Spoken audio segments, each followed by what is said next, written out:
El título del sermón es El amor que da vida a nuestros dones. El amor que da vida a nuestros dones. Una iglesia puede tener muchos dones y aún así enfermarse por falta de amor.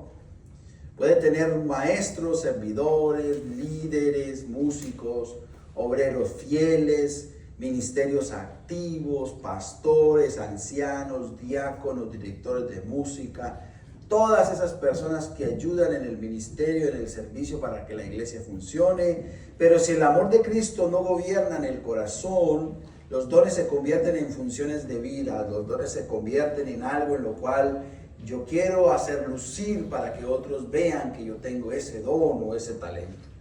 Por eso, después de hablar del cuerpo, de los dones, como lo hemos hecho durante 2 o 3 semanas, Pablo no cambia de tema.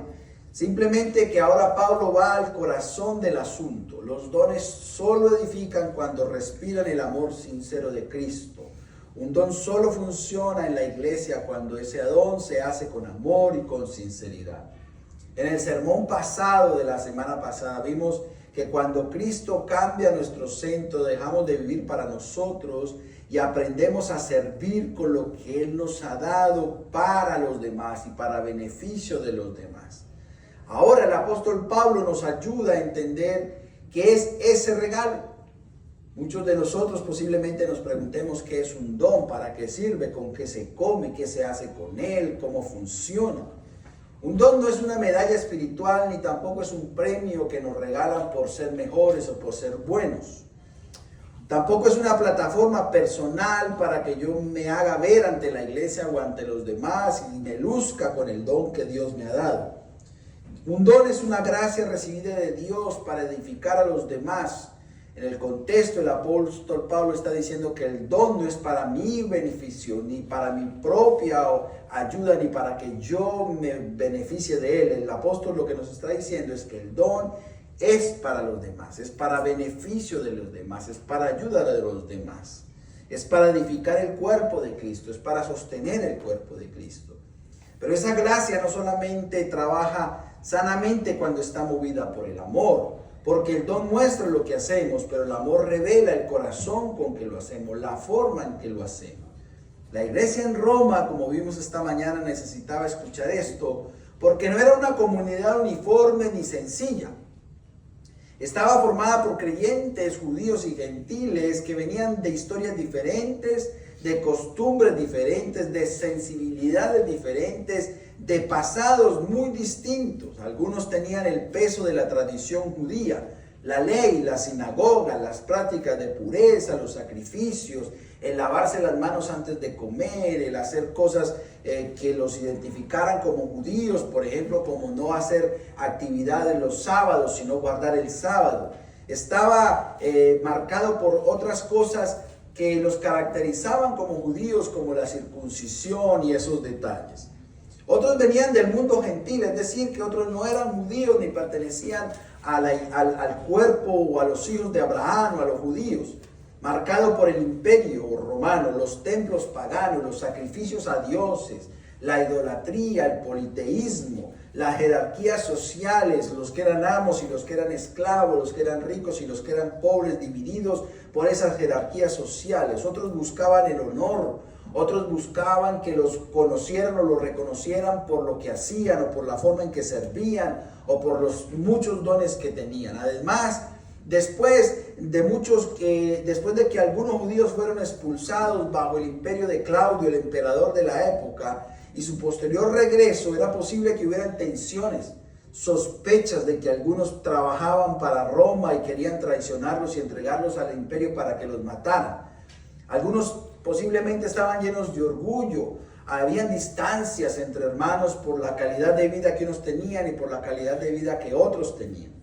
Por eso Pablo los anima a amar, es lo primero que hace. Porque una iglesia diversa puede tener muchos dones, pero si judíos y gentiles no aprenden a recibirse, si no aprendemos a recibirnos como hermanos en Cristo que somos, honrarnos como hermanos en Cristo que somos y servirnos como una familia en Cristo, pues esos dones terminan compartiendo, perjudicando la iglesia, esos dones terminan dañando la iglesia, dividiendo la iglesia en vez de edificar. Y bajo ese contexto de lo que acabo de introducirlos, quiero que veamos el primer punto que se encuentra en el versículo 12. El amor genuino refleja el carácter de Cristo. El amor genuino refleja el carácter de Cristo. Miren lo que dice el texto o cómo empieza el texto en Romanos 12:9. El amor sea sin fingimiento. Aborrecer lo malo, ¿qué? Seguid lo bueno. Gozaos. El 9 dice, el amor sea sin fingimiento, aborrecer lo malo, que seguid lo bueno. Con ese trasfondo, con lo que les acabo de decir de cómo la iglesia estaba constituida, las palabras de Pablo tienen mucho sentido. Vienen a traer mucho sentido a lo que está pasando en el contexto de la iglesia. El amor no era un adorno emocional para una iglesia tranquila. ¿Cuántas peleas podrían haber ahí? ¿Cuántas discusiones podrían haber ahí en esa iglesia de Roma? ¿Cuántas personas podrían decir, si no se circuncidan no pertenecen a la iglesia? No tienen que quedarse sin circuncidarse porque eso no es una normativa en el Nuevo Testamento. Algunos podrían decir, tenemos que hacer el culto el sábado y no el domingo, porque nosotros los judíos estamos acostumbrados a hacer el culto el sábado o ir a la sinagoga el sábado, pero no el día domingo. Para nosotros el domingo no tiene validez. Pero posiblemente los gentiles podrían decir, no, tiene que ser el domingo, porque nosotros trabajamos de lunes a sábado y nuestros amos naturales no nos dan sino un solo día de descanso y es el domingo. Y entonces empezaban las controversias. ¿Qué tenemos que hacer en la iglesia? ¿Tenemos que leer la Torá o tenemos que leer el Evangelio de Marcos, que posiblemente ya había sido escrito para esa época? ¿O tenemos que adoptar la carta que el apóstol Pablo nos está llamando para que sea nuestra normativa de vida? Posiblemente no era una iglesia que estuviera en comunidad ni en amor como lo estuvimos nosotros ayer, que nos pusimos todos de acuerdo para comer carnita asada con frijoles y arrocito y picadillo y todas esas cosas. Posiblemente los judíos decían, no, a nosotros no podemos comer camarones ni podemos comer chicharrón de cerdo porque es pecado para nosotros, pero los gentiles decían, al contrario, nos encanta la gracia del chicharrón y nos encanta hacer un cóctel de camarones. Entonces imagínense los conflictos que podrían haber en una iglesia con tantas dificultades o con tantas cosas en contra. Era complicado hacerlo, hermanos. Si yo me pongo a veces a pensar que 40 personas somos complicadas, imagínense 100, 150.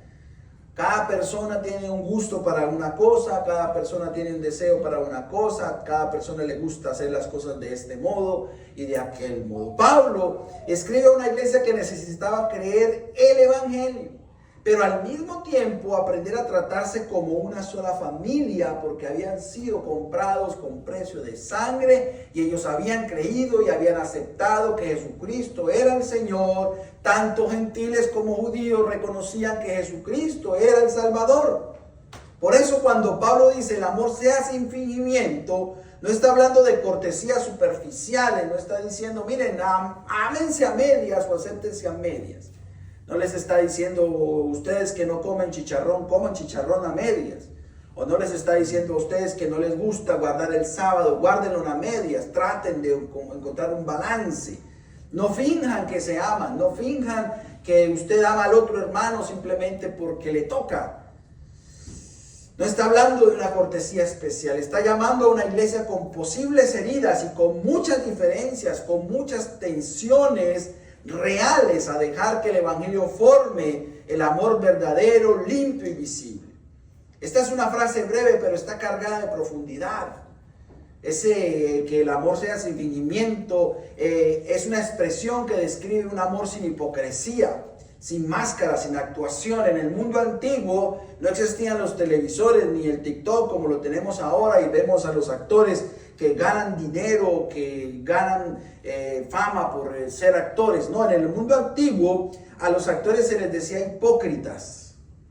Se les decía hipócritas porque ellos tenían la facilidad de representar o caracterizar cosas que las personas les parecía extraño. Los actores se paraban en una especie de carpa y ellos simulaban ser Nerón o el emperador, que era lo más famoso que había.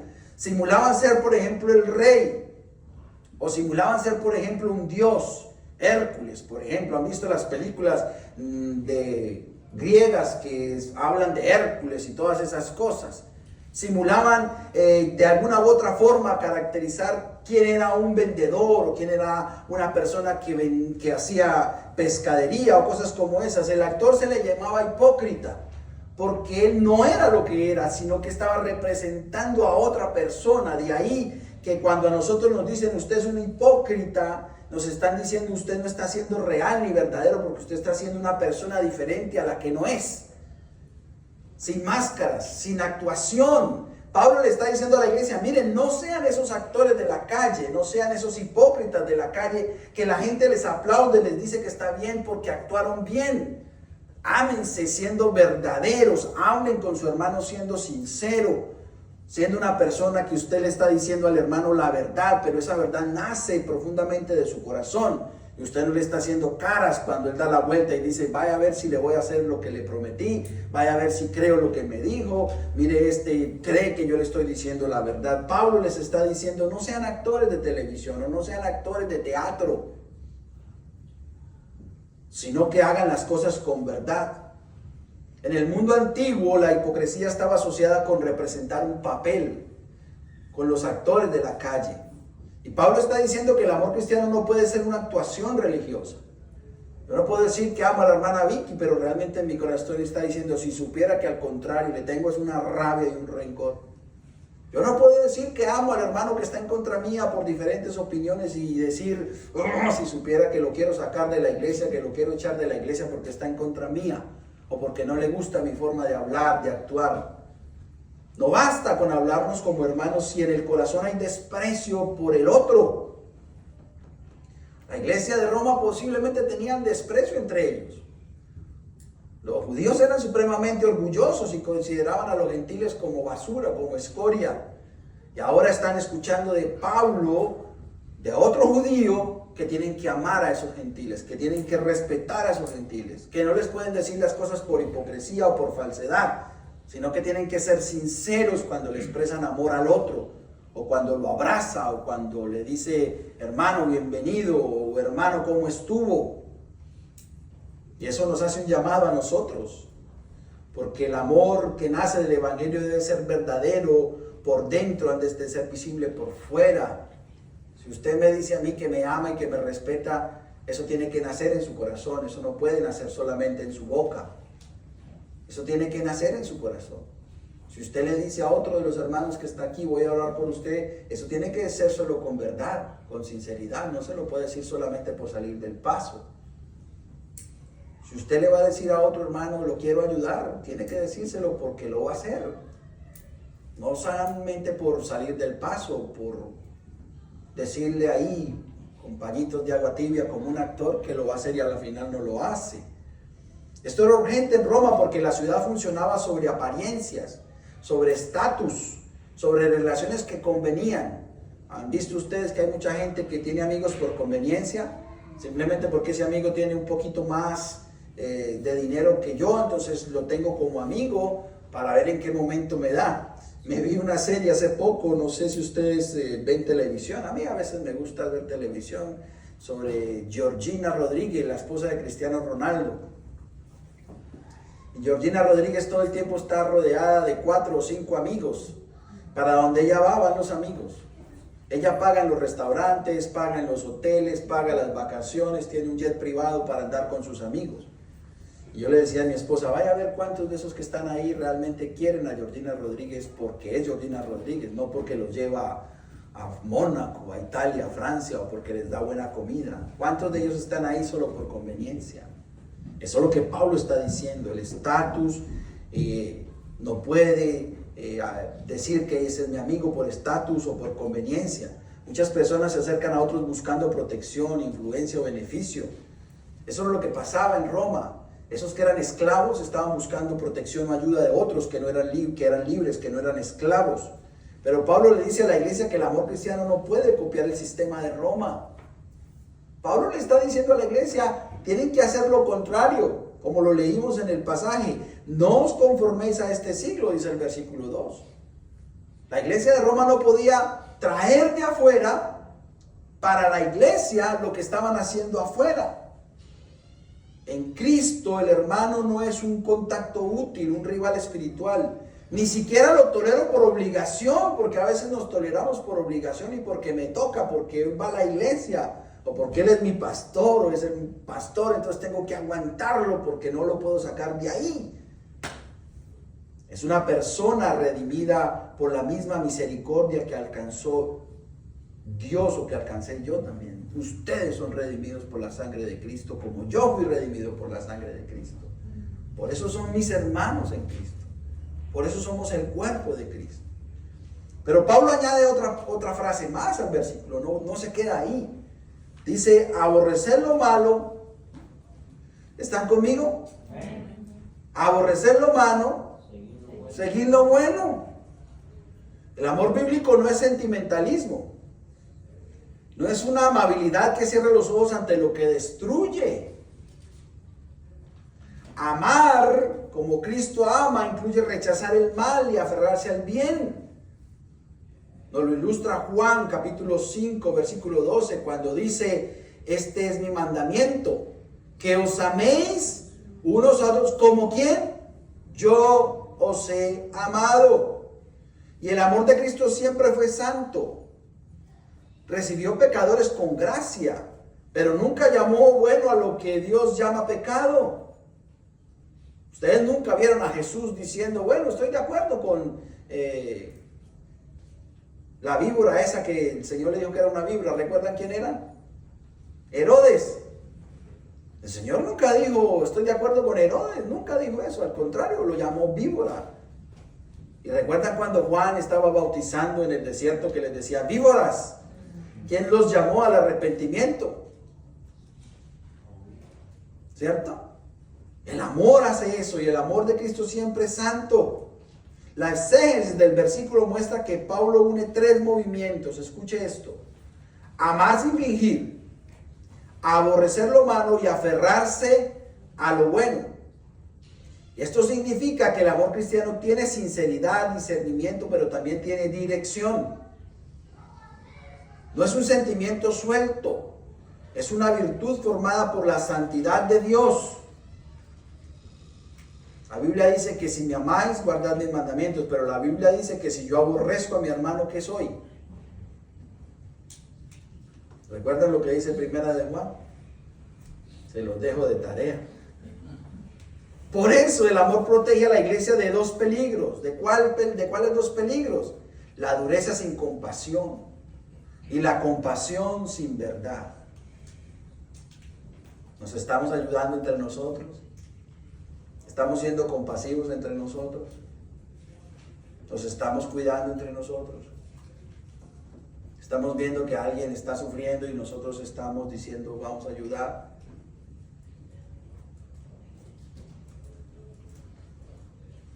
En Roma ambos peligros podían aparecer cuando judíos y gentiles se juzgaban mutuamente por sus costumbres.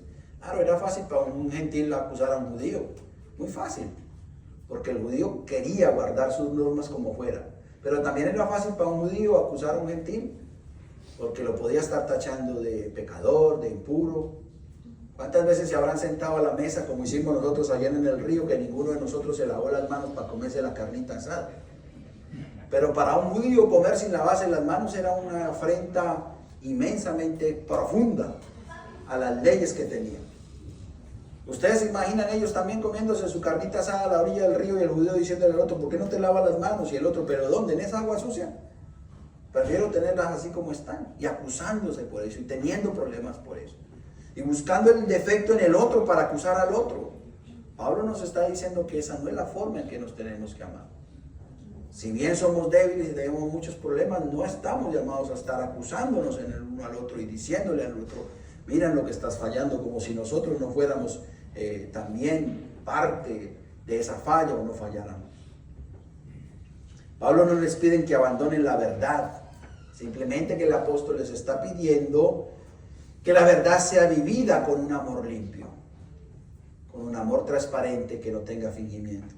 Hermanos, imaginémonos el 4 de julio los juegos artificiales. Hemos ido los 4 a los truenos, los 4 de julio, nosotros la mayoría hemos estado ahí, ¿cierto? La mayoría hemos visto los juegos pirotécnicos, los cohetes como suenan sabroso, hasta el olor de la pólvora es agradable.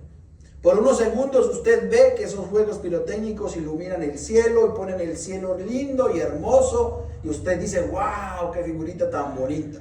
Pero después todo eso desaparece y sigue la misma oscuridad en el firmamento, no se ve nada. Esos fuegos artificiales simplemente fueron por unos minutos o por unos segundos mientras duraron allí. Así puede ser un don usado sin amor. Llama la atención, impresiona por un momento, parece lindo, pero no deja nada, huella, no deja ninguna huella ni ninguna claridad en la iglesia, en el otro. Porque ese don o ese acto que usted hace desaparece como el fuego pirotécnico. Pero el amor sincero, por el contrario, se aparece más que una lámpara encendida en una casa durante toda la noche fría. Quizás esa lámpara o esa vela encendida en medio de la noche no hace ruido. Usted la ve allí quieta, estática, que simplemente se consume. Quizás esa lámpara nadie la aplaude o esa vela nadie la aplaude porque no es como los juegos pirotécnicos que usted dice, wow, qué lindo, qué hermoso. A la vela nadie la aplaude porque la vela está sola ahí quieta en medio de la noche sin hacer bulla. Pero resulta que esa vela sostiene, guía, y esa vela da calor a los que están dentro de esa casa. Porque una vela encendida con amor, una vela encendida allí protege más que los fuegos pirotécnicos en el firmamento. Una vela tranquila, callada, que cumple con su función, hace más que unos fuegos pirotécnicos.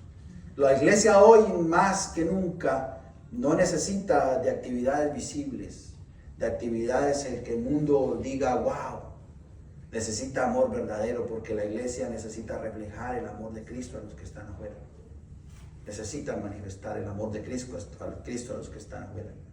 Podemos servir en un ministerio, enseñar en una clase, cantar canciones, abrir una puerta o dirigir una reunión, pero si lo hacemos para sostener una imagen, ese servicio pierde su fragancia espiritual, es como los fuegos artificiales. El amor sincero nos llama a servir sin máscaras, sin hipocresías, sin actuaciones, a buscar el bien real de las personas, de los hermanos en Cristo y a permitir que el carácter de Cristo se vea en la forma en que usamos lo que Dios nos dio para glorificar su santo nombre. Ese don se puede ejercer con precisión y aún así carecer de amor genuino. Pero cuando Cristo nos llama o llena nuestro corazón, el amor deja de ser una simple función y se convierte en una expresión viva de su carácter. Por eso encontramos el segundo punto en Romanos 12:10. El título del punto es: el amor genuino fortalece la comunión del cuerpo de Cristo. Romanos 12:10 dice: amaos los unos a los otros con amor fraternal. En cuanto a honra, preferíos los unos. ¿A qué? A los otros. En este versículo Pablo usa un lenguaje muy familiar, es muy familiar, porque el amor fraternal no describe una relación fría entre asistentes a una reunión, sino el afecto profundo de una familia en Cristo, porque eso es lo que somos nosotros, una familia en Cristo. Esto era poderoso para una iglesia como la iglesia de Roma o como la que se estaba constituyendo en Roma, pues porque el evangelio estaba formando una nueva familia compuesta con personas que naturalmente no se habían escogido unas a otras. Nosotros tampoco nos hemos escogido los unos a otros, hemos ido llegando a la iglesia para pertenecer a la iglesia. Pero ninguno de nosotros escogió ser hermanos en Cristo Jesús, ¿o sí? Yo nunca me imaginé que iba a estar en este lugar cuando tenía 20, 25 años, nunca me lo imaginé. Ni siquiera el año pasado cuando estaba en Charlotte, no me lo imaginé. Pero hoy estoy aquí. Judíos con memoria de pacto, gentiles recién salidos del paganismo, libres, esclavos, hombres y mujeres ricos y pobres, algunas personas con costumbres muy distintas reunidas alrededor del mismo Señor. Pero la frase prefiriéndoos los unos a los otros no significa simplemente ser educados. Tiene la idea de tomar la iniciativa de honrar al otro, de respetar al otro, de cuidar al otro. Y Pablo está corrigiendo una manera romana de vivir. En Roma, en el siglo I, el honor era algo que se buscaba. Incluso muchas personas, recuerden ustedes, que compraban la ciudadanía romana Cuando tenían alguna posibilidad, compraban la ciudadanía romana. Los gladiadores, después de que habían matado 1500 personas en batalla en la arena, si su amo decidía, le regalaba una espada y luego le daba un certificado que le decía: por honra eres libre. Entonces la gente tenía la costumbre, o tenía en la mente, que la honra le daba libertad.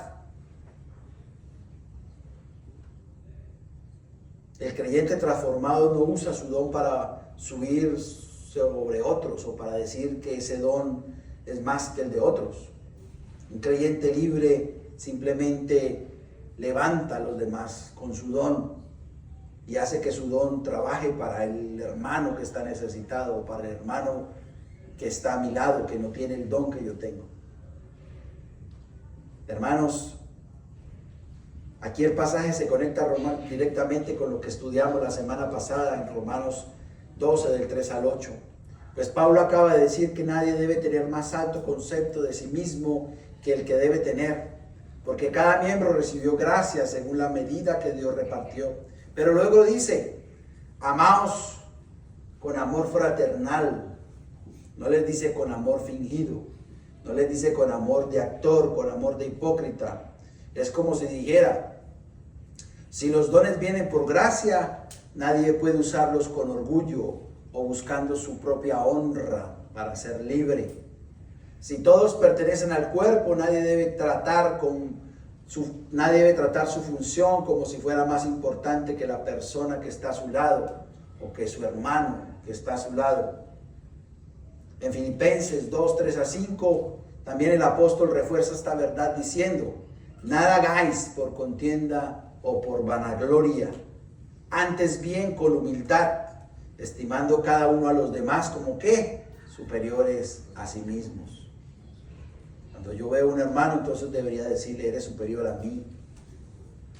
No yo a ti, eres tú superior a mí. La unidad de la iglesia no se sostiene solo porque todos crean una doctrina correcta, sino porque la doctrina correcta está formando una humanidad, una humildad visible en Cristo Jesús, y porque entendemos que Jesucristo es nuestro centro y que los dones vienen de Él y le pertenecen a Él. En Roma, Pablo quería que el judío honrara al gentil como hermano en Cristo. Muy difícil, porque el judío se sentía superior al gentil. Y que el gentil honrara al judío sin despreciar su historia, ni sus luchas de conciencia, ni su religiosidad o su contexto de dónde venía. Les estaba diciendo: usted tiene que honrar al otro y el otro tiene que honrar a usted, porque ninguno de los dos es superior. ¿Han visto ustedes, hermanos, cuando llaman a la policía o cuando llaman a los bomberos porque hay un incendio? Los equipos de rescate, un equipo de rescate no sobrevive sin cada miembro que quiere ser héroe de la noticia, porque ellos no vienen pensando a quién le van a dar la medalla de honor, ellos vienen pensando a quién vamos a ayudar, quién está en peligro, a qué vida vamos a salvar.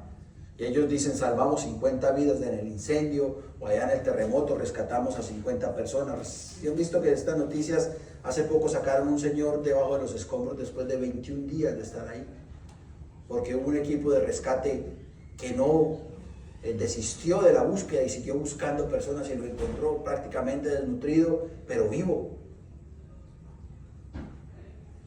Cuando una vida está en peligro, uno sostiene la cuerda, otro desciende, otro mueve el ladrillo, otro asegura el equipo, otro guía desde arriba con un dron o como usted lo quiera ver, y otro atiende al herido. Cuando llega la ambulancia a sacar las personas ahí, ¿usted cómo le fue, hermana Sonia, cuando llegó la ambulancia a sacarla de ese carro volcado? Todos trabajaban en coordinación, ¿recuerdan eso? Todos trabajan en coordinación, uno hace una cosa, el otro hace otra, el otro para el tráfico, el otro abre.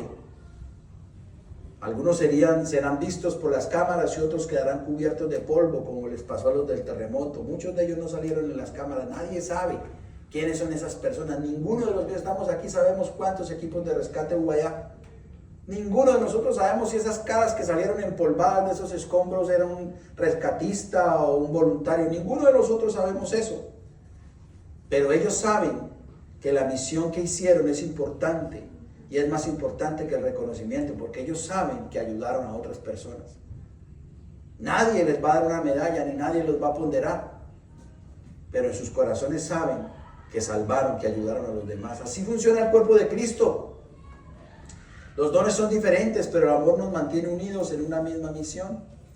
Y hermanos, una iglesia madura no se caracteriza solamente porque cada miembro conoce su don, sino porque cada miembro usa su don para amar al otro, para bendecir al otro, para cuidar al otro, honrar, para fortalecer a los demás como familia. Cuando un hermano sirve, no es una amenaza para mi lugar, es una bendición para el cuerpo de Cristo. Y cuando Dios usa a otros, yo no pierdo valor. Al contrario, recibo más porque me están ayudando, me están cuidando, me están fortaleciendo. Toda la iglesia recibe gracia.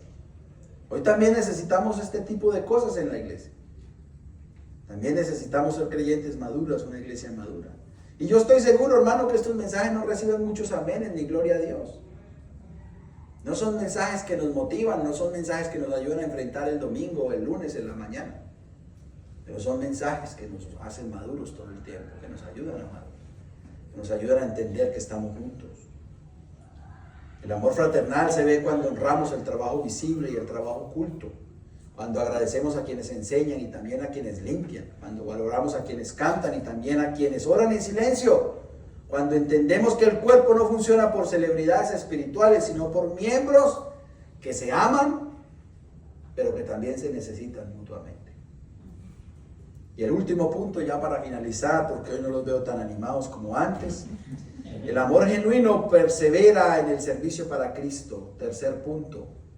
El amor genuino persevera en el servicio para Cristo. Romanos 12, 11 y 13. Y Pablo termina esta sección mostrando que el amor no solo debe ser sincero y fraternal, sino que también debe de perseverar, que es algo que a veces nos falta a nosotros porque nos cansamos. ¿Cuántas veces hemos querido tirar la toalla? ¿Cuántas veces hemos querido tirar la toalla, hermanos? Si me lo preguntan a mí, les quiero decir que muchas veces he querido tirar la toalla. Pero los versículos 11 al 13 me animan. Pues que describen el amor cuando se convierte en servicio sostenido, diligencia, cuando se convierte en fervor, en esperanza, cuando el amor es paciente, cuando el amor me obliga a orar, no porque sea una imposición, sino porque sea un deseo de mi corazón, porque me obliga a ser generoso y también ser hospitalario. Y no son frases sueltas, son la vida diaria de una iglesia que pone sus dones en función bajo el señorío de Cristo, que era lo que veíamos la semana pasada. Porque los dones son para el señorío de Cristo, son para glorificar a Cristo, son para revelar a Cristo, para manifestar a Cristo.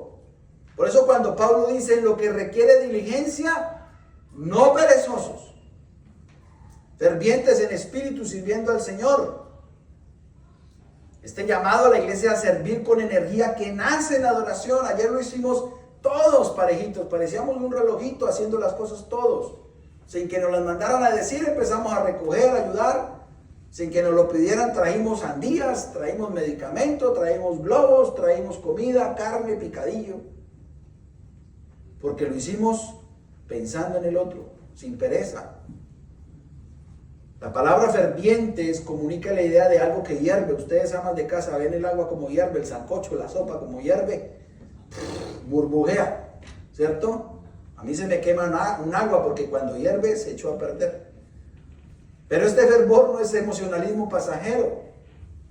Está dirigido. ¿Por qué está dirigido? La frase sirviendo al Señor. O sea que nosotros no servimos, en pocas palabras, para otros o porque otros nos vean. Servimos porque entendemos que nuestro ministerio, cuando yo ayudo a otro, es ¿para quién? Para el Señor. El servicio cristiano se enfría cuando se hace para agradar a personas, para sostener reputación o cumplir rutinas. Ese servicio tiene que permanecer encendido cuando recuerda que el verdadero Señor del servicio es Cristo. Cuando el centro del servicio es Cristo, cuando lo hago para Cristo. Esto también habla directamente a Roma. Porque en la ciudad de Roma el servicio muchas veces estaba conectado con patronos. Y recuerde que a esos esclavos no se les pagaba. Ellos no recibían sueldo. A duras penas les daban comida y dormida en establos fríos. El que a mejor le iba, que se volvía el capataz o el mayordomo, le daban un cuartito y le daban un látigo para que le pegara a los demás. O un poquito más de sopa, un poquito más de carne. Ese servicio muchas veces se pagaba por estatus, por favores. Es más, por obligaciones sociales. Algunos quedaban obligados con sus amos por cualquier problema. Los niños que nacían en esas casas eran esclavos de ese patrón toda la vida. Y Pablo redefine el motivo del creyente. Porque ahora Pablo les está diciendo que ustedes no sirven por ser esclavos, ni por obligación, ni tampoco porque nacieron en casa de un patrón o porque les pegan un latigazo. Tampoco porque para quedar bien con un grupo, ni para asegurar un lugar en la comunidad ni en la iglesia. Se sirve al Señor por amor y por obediencia. Colosenses 3:23 lo expresa así. Y todo lo que hagáis, hacedlo ¿de qué? De corazón, como para el Señor y no para los hombres. Y cuando Cristo es el destinatario final, aún el servicio oculto tiene peso eterno. Pero añade una frase muy interesante el apóstol Pablo al final. Dice, gozaos en la esperanza, sufridos en las tribulaciones o en la tribulación. Y hay una muy interesante que es constantes en la oración. Constantes en la oración. Aquí el pasaje muestra 3 anclas del servicio cristiano. Una, que hay esperanza. Esa esperanza se sostiene con el gozo, porque el futuro de la iglesia no depende del ánimo del momento, ni tampoco de nosotros, depende del Señor. También dice que la paciencia sostiene el amor cuando llegan pruebas, tensiones o cansancio. ¿Cuántos hermanos en la iglesia de Roma tendrían paciencia para aguantar al judío o para aguantar al gentil? Para aguantar que alguna hermana ayudara en la iglesia y que los judíos dijeran las mujeres no pueden hacer nada. ¿Cuánta paciencia tendrían que tener los gentiles para soportar a los judíos y viceversa? Los gentiles posiblemente desordenados, haciendo las cosas como vengan y los judíos tratando de hacerlas en orden. Pero la paciencia sostiene el amor cuando llegan esas pruebas, tensiones o también el cansancio. Y la oración sostiene la dependencia, porque la oración es para que nosotros le expresemos al Señor que dependemos de Él, que no lo podemos hacer solos, que no somos capaces ni siquiera de respirar si no fuera por la gracia y por la bondad y misericordia del Señor. Y recordándonos que ningún don puede producir fruto espiritual separado de Dios, separado de Cristo. Ningún don produce fruto espiritual si no está unido al Señor en amor, en gracia. La iglesia de Roma lógicamente necesitaba esa perseverancia, porque vivir bajo el señorío de Jesús en la capital del Imperio Romano no era neutral. Era muy difícil vivir bajo el señorío de Cristo en un lugar donde le decían que cuando usted viera una estatua del emperador o de César, usted tenía que adorarla. Era muy difícil cuando usted tenía un patrón que le pegaba latigazos porque usted quebraba un huevo o porque no hacía las tareas que le ponían a tiempo. Era muy difícil cuando todos estaban buscando honra, libertad física, cuando todos estaban buscando ponderancia, cuando todos estaban buscando reconocimiento. Decir que Jesús es el Señor tenía implicaciones en una ciudad acostumbrada a matar personas porque no adoraban al César. Además, las tensiones internas entre creyentes de distintos trasfondos podían desgastar la comunión, poner al límite la paciencia, poner al límite el cansancio, poner al límite la vida en comunión. Por eso Pablo no solo les pide que se amen, que ya era mucho, porque amar cuesta, amar es difícil, amar es complicado. A veces nos cuesta inclusive a nuestro propio esposo o esposa tenerle paciencia. Y finalmente Pablo les dice, compartiendo para las necesidades de los santos, practicando la hospitalidad. ¿Saben lo duro que es eso? ¿Saben lo duro que es compartir para las necesidades de los santos? ¿Saben lo duro que es cuando nos piden que tenemos que aportar financieramente para sostener a un hermano, para ayudar a un hermano? Es duro. ¿Por qué es duro? Porque afecta el bolsillo. Este fue el dinero que yo me gané bajo el sol con tanto trabajo, ¿por qué lo tengo que regalar?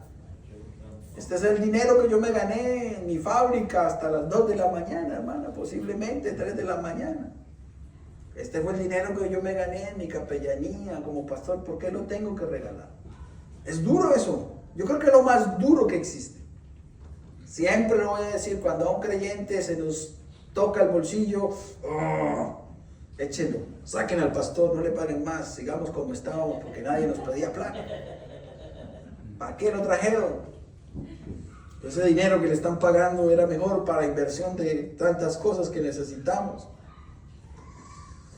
Hermano, la palabra compartiendo muestra una comunión que llega hasta los recursos financieros. Hasta los recursos financieros. Hasta el dinero que nos toca, que no tenemos en el bolsillo. No solo es sentir afecto por los hermanos, es participar en sus cargas. Y practicando la hospitalidad tiene la idea de perseguirla activamente, no esperarla pasivamente. En el mundo antiguo, ustedes han visto y han leído la Biblia muchas veces, abrir la casa podría significar protección. Recuerden que hay un pasaje que dice muchos, creo que es Hebreos, ¿cierto? 11. Hospedaron ángeles, ¿sin qué? Porque para ellos era muy fácil recibir a las personas, incluso tocaban la puerta a la medianoche y les abrían la puerta y les lavaban los pies, les mataban cordero, etcétera, etcétera. Y una imagen de esas es cuando Abraham, recuerdan a Abraham sentado bajo un árbol, él ve 2 o 3 visitantes que vienen sin saber quiénes eran, inmediatamente lo que manda es a preparar chivo al horno.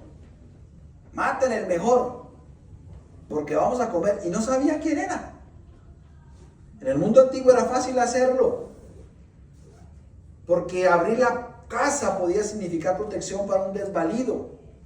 No sé si les he dicho que las personas tenían una capa, todos tenían una capa. La capa era tan valiosa que la capa usted la podía empeñar por las noches. ¿Saben qué es empeñar? ¿Sí? Llevar a la prendería y que le presten un dinero por la capa. ¿Sí? La capa era tan valiosa que usted la podía empeñar para pasar una necesidad. Pero en el mundo antiguo, si usted empeñaba la capa y no la podía recoger por la noche y la persona tenía que quedarse con la capa como prenda de garantía, resulta que no podía quedarse con la capa por la noche, tenía que dársela a la persona y confiar que la persona volviera al otro día a entregarle la prenda por lo que le había prestado. Si él se quedaba con la capa, la persona lo podía demandar y lo podían matar, porque era un delito, porque la capa lo protegía del frío de la noche, como su cobija. No podía andar sin capa por la noche. Es la misma figura que Pablo está usando aquí. Si alguien nos pide hospitalidad, debemos de protegerlo del frío de la noche. Esta mañana me ofrecieron ustedes la mayoría casa. Vieron, cuando quiera quedar en mi casa de un sábado para otro, la única que no me dejó es la hermana Vicky, pero yo sé que hay un estudio, ahí podemos armar una salita, una camita. Pero todos me dijeron, cuando quiera ir a nuestra casa a dormir, bienvenido. Eso es hospitalidad. Pero no solamente conmigo, entre todos. Necesitan hospitalidad, vengan y nos dicen que alguna cosa hacemos. Necesitan una mano amiga para hacer algo en su casa, vengan. He escuchado testimonios de ustedes mismos que se ayudan entre ustedes a construir. Ayer el hermano Gabriel me dijo que tumbaron una cantidad de árboles ahí en su casa y quienes los tumbaron fueron ustedes mismos, ayudándole a él. Y he escuchado que algunos, como en la casa del hermano Adán, necesitó una manita amiga y lo ayudaron. O en del hermano Apolinar, cada rato oigo que necesitan cortar un árbol y se ayudan. No tenga pena. ¿Sí? Sigue cortando árboles. Sigue ayudando, hermano Apolinar, a podar árboles. ¿Ah? Bueno, estamos para ayudar, hermano Apolinar. Si nos toca ir el sábado, lo vamos a hacer. Pero de eso se trata, eso es lo que Pablo les está diciendo a ellos. Si allá afuera en Roma les cobran por esto, nosotros no podemos hacerlo. Si allá nos maltratan por esto, nosotros no podemos hacerlo. Nosotros tenemos que comportarnos como cristianos para sostener al creyente, para ayudar al viajero, para ayudar al vulnerable, al necesitado. Y esto tenía un peso especial en una iglesia que se reunía en casas. Ellos no tenían un templo. Romanos 16 muestra varios grupos y hogares relacionados con la vida de la iglesia. Y en ese contexto la hospitalidad no era un ministerio secundario, era una expresión esencial del cuerpo de Cristo. Y cuando judíos y gentiles compartían mesa, espacio y vida, el evangelio se hacía visible. Hebreos 13, 1 y 2 dice, lo resume de la siguiente manera con claridad: permanezca el amor fraternal, no os olvidéis de la hospitalidad. Concluyamos, hermanos, diciendo que Romanos 12 nos muestra un camino claro. Cristo transforma nuestra mente, nos ubica humildemente dentro de su cuerpo, reparte dones por gracia y luego nos enseña que esos dones solo funcionan sanamente cuando están gobernados por el amor sincero y por Cristo. La iglesia de Roma necesitaba esta palabra porque era una comunidad diversa, marcada por tensiones y problemas. Y la iglesia de hoy también la necesita porque la actividad sin amor puede llenar calendarios. O puede llenarnos la iglesia, claro que sí, pero no edifica los corazones. Es mejor que seamos poquitos con amor y que nos amemos con amor, que no 1000 y tengamos conflictos internos todo el tiempo. Un don es una gracia recibida de Dios para servir a otros. Opera cuando dependemos del Espíritu Santo, pero sobre todo cuando lo ponemos al servicio del cuerpo de Cristo. Servir para edificar la iglesia, atender necesidades reales y glorificar a Cristo se pone en función cada vez que el amor ve una oportunidad para bendecir, fortalecer, animar, enseñar, orar, llorar, cuidar al otro, sostener al otro, porque es miembro de mi cuerpo. El problema no es que falten lugares o oportunidades para ejercer los dones. El problema es que no reconocemos las oportunidades de amar que Dios pone delante de nosotros. Allí donde hay una necesidad de una persona herida, un hermano cansado, una familia que sostener, un ministerio que fortalecer o una carga que compartir, allí hay una invitación de Dios a poner en función lo que hemos recibido. ¿Ha recibido usted un don del Señor? No lo conteste en voz alta. Gracias a Dios por una iglesia que sirve. Gracias a Dios por los que llegan temprano, oran en secreto, enseñan con fidelidad, por los que hacen el café, limpian la iglesia, por los que cantan con gozo, por los que administran con diligencia, limpian con humildad, visitan con compasión y sostienen ministerios que muchos no ven. Pero también el Señor nos llama a algo más profundo que esas cosas. Nos llama a servir con un corazón que ama a aquellos que no son visibles y que no quieren que los vean. Una iglesia madura se distingue porque sus dones están impulsados por el amor de Cristo, dirigidos hacia el pueblo de Cristo y ejercidos para la gloria de Cristo. Amados hermanos, sirvamos, pero no como personas que cumplen con tareas, sirvamos como miembros de un cuerpo que pertenece a Cristo, con amor sin fingimiento, con honra fraternal, con fervor espiritual, con esperanza, con oración, con generosidad y con hospitalidad, basados en que Cristo es el Señor y la cabeza de la iglesia y la cabeza del cuerpo. Porque una iglesia madura no se distingue solamente por la cantidad de dones que tiene, sino porque esos dones están impulsados por el amor de Cristo, dirigidos hacia el pueblo de Cristo y ejercidos para la gloria de Cristo como nuestro Señor y como nuestro Salvador. Oremos al Señor y que su santa palabra haga mella en nosotros.